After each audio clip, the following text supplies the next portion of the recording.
புதுச்சேரி, டில்லி, மும்பை, கல்கத்தா, பெங்களூரு, சென்னை போன்ற பெருநகரங்களில் வேண்டுமானால் இந்த பெண்கள் நிறைய படிக்கிறார்கள், வேலைக்கு போகிறார்கள், சம்பாதிக்கிறார்கள். ஆனால் சின்ன சின்ன சிறு நகரங்களில், கிராமப்புறங்களில் இருக்கிற மாணவ செல்வங்கள் படிக்கிறார்களா என்றால் இல்லை.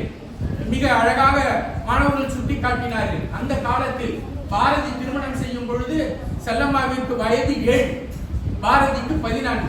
ஆனால் இன்றைக்கு இந்த சமூகத்தில் பெண்கள் 18 வயது நிரம்பிய பின்புதான் அவர்கள் திருமணம் செய்து கொள்ள வேண்டும் என்று சட்டம் இருக்கிறது. பாரதியும் அப்படித்தான் பாடினார். குழந்தை திருமணத்தை எதிர்த்தான். குறிப்பாக பெண்களுக்கு அவன் நல்லது செய்தது குழந்தை திருமணத்தை எதிர்த்தான்.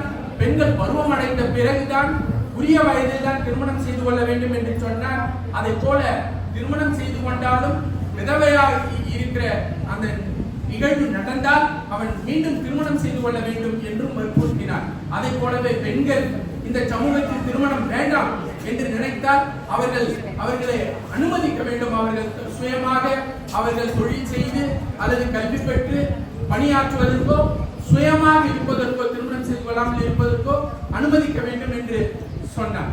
இதை போல பெண்களுக்கு பல நிலைகளில் சொன்னாலும் கூட இன்றைக்கு இந்த சமூகத்தில் அவன் கூறிய, அவன் நினைத்த நிகழ்வு, அவன் கண்ட கனவு இன்றைக்கு ஓரளவிற்கு பலித்திருக்கிறது என்றே சொல்லலாம். ஆனாலும் கூட இந்த சமூகத்தில் 100 விழுக்காடு இந்த பெண்கள் இன்றைக்கு 18 வயது நிரம்பிய பின் தான் திருமணமா என்று சொன்னால் நிறைய நாம் பத்திரிகைகளில் பார்த்து கொண்டிருக்கிறோம். 15 வயது, 16 வயது, 17 வயது முடிந்த பின்பு, 10ஆம் வகுப்பு முடிந்த உடனேயே பெண்களுக்கு திருமணம் செய்து வைத்து விடுகிற குடும்ப சூழலில் இருக்கிற நிலை இருக்கிற காரணத்தினால் இப்படி அவர்கள் திருமணம் செய்து கொண்டு போகிற நிலை இருக்கிறது. அதன் காரணமாக இந்த பெண்கள் சமூகம் தான் நினைக்கிற அந்த கனவை அவர்கள் நிறைவு செய்ய முடியாத நிலை இந்த பெண்களுக்கு இந்த சமூகத்தில் இருக்கிறது என்று பாரதி பாடிய கனவுகள் இன்னும் நமக்கு நிறைவேறாமல் போயிருக்கிறது.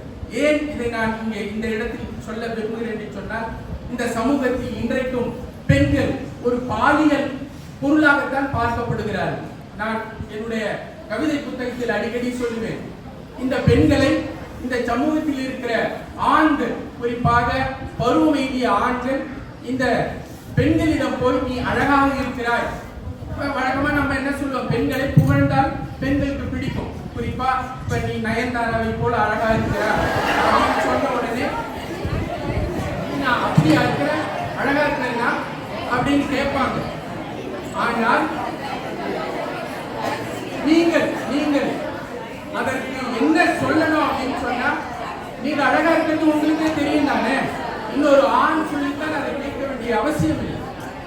நான் அழகாக இருக்கிறேன் என்று நான் சொல்லணும். நீங்க அந்த ஆண் கிட்ட நான் அழகா இருக்கிறேன் எனக்கே தெரியும், என்னுடைய பெற்றோர் சொல்லி இருக்கிறாங்க, என்னுடைய தாய் சொல்லி இருக்கிறார், என்னுடைய தந்தை சொல்லி இருக்கிறார். நீ என்னை புகழ, உண்மையில் புகழ வேண்டுமானால் என்னுடைய அறிவை புகழ்.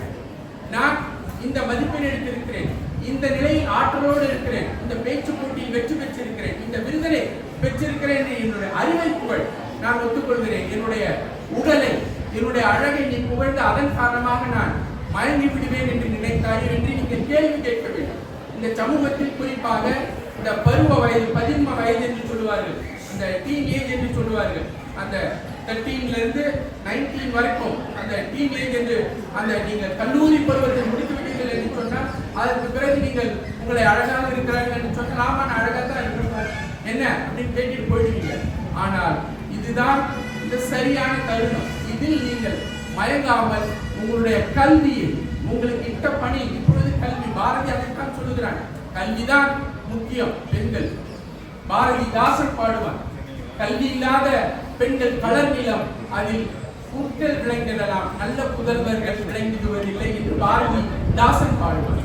ஆக கல்வி இருந்தால், ஒரு ஆணுக்கு கல்வி கிடைக்கிறது என்று சொன்னால் அவன் மட்டும்தான் முன்னேறுவான். ஆனால் ஒரு பெண்ணுக்கு கல்வி கிடைக்கிறது என்று சொன்னால் அவருடைய சமூகமே, அவருடைய குடும்பம், அதற்கடுத்து அவருடைய சகோதரிகள், அதற்கடுத்து வருகிற அவருடைய சந்ததி அனைவருமே முன்னேறுவார்கள். ஆக பாரதியினுடைய மிக முக்கியமான கோரிக்கை பெண்களிடம் கல்வியை அவர்கள் கற்க வேண்டும். கல்வி அவர்கள் நன்றாக கற்றுவிட்டார்கள் என்று சொன்னால் இந்த சமூகத்தில் நல்ல வேலை கிடைக்கும். நல்ல வேலை கிடைத்துவிட்டது என்று சொன்னால் நல்ல சம்பாத்தியம் கிடைக்கும். நல்ல சம்பாத்தியம் கிடைத்தது என்று சொன்னால் அவர்கள் இந்த சமூகத்தில் உயர்ந்த இடத்தை அவர்கள் பெறுவார்கள். ஆக பாரதியினுடைய முதல் மிக முக்கியமானது இந்த மாணவ செல்வங்கள் கல்வியில் வெற்றி பெற வேண்டும். அதன் பின்பு இந்த சமூகத்தில் ஆணுக்கு நிகரான நிலையை பெற வேண்டும்.